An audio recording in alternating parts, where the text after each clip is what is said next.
ಒಂದು ಕಡೆಗೆ. ಅಷ್ಟೊತ್ತಿಗೆ ಕೊನೆ ತನಕ ನೋಡಿ ಇವತ್ತಿನ ಅರ್ನಿಂಗ್ ಎಷ್ಟಾಗುತ್ತೆ ಅಂತ ಹೇಳ್ತೀನಿ, ಮತ್ತು ಎಷ್ಟು ಅವರ್ ಲಾಗಿನಲ್ಲಿದ್ದೆ ಅಂತಲೂ ಕೂಡ ಹೇಳ್ತೀನಿ. ಎಲ್ಲ ನೋಡ್ತಿರೋ ವೀಡಿಯೋಸ್ನ ಆದರೆ ಯಾರು ಫಾಲೋ ಮಾಡ್ಕೊತ ಇಲ್ಲ, ಫಾಲೋ ಮಾಡ್ಕೊಳ್ಳಿ. ಮತ್ತು ನನ್ನ ಯೂಟ್ಯೂಬ್ ಚಾನಲ್ ಕೂಡ ಇದೆ, ಅಲ್ಲಿಗೂ ಸಬ್ಸ್ಕ್ರೈಬ್ ಮಾಡ್ಕೊಳ್ಳಿ ಪ್ಲೀಸ್. ಇವತ್ತು ಮಧ್ಯಾಹ್ನ ವೀಡಿಯೋ ಮಾಡಿಲ್ಲ, ಡೈರೆಕ್ಟು ನೈಟೇ ಮಾಡೋಣ ಅಂತ ಒಂದು ಸುಮ್ಮನೆ ಆಗಿದ್ದೆ.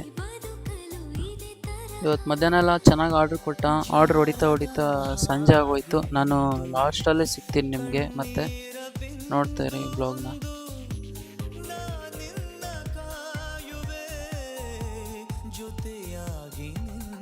ಹಾಯ್ ಎಲ್ರಿಗೂ. ಇವತ್ತಿನ ಅರ್ನಿಂಗ್ ಬಂದ್ಬಿಟ್ಟು ನಂದು 3349 ರೂಪಾಯಿ ಅರ್ನಿಂಗ್ ಆಗಿದೆ ಇವತ್ತಿಂದು. ಸ್ಕ್ರೀನ್ಶಾಟ್ ಹಾಕ್ತೀನಿ. ಇನ್ಸೆಂಟಿವ್ ಎಲ್ಲ ಸೇರಿಬಿಟ್ಟು ನಂದು ಟೋಟಲ್ ಅರ್ನಿಂಗು, ನಾನು 3 ಡೇಸಲ್ಲಿ ಅರ್ನಿಂಗ್ ಮಾಡಿರೋದು 9599 ರೂಪಾಯಿ. ನನಗೇನು ಬ್ಯಾಲೆನ್ಸ್ 70,401 ರೂಪಾಯಿ ಬೇಕಿನ್ನ. ಓಕೆ ಫ್ರೆಂಡ್ಸ್, ನಾಳೆ ಸಿಗೋಣ, ಬಾಯ್.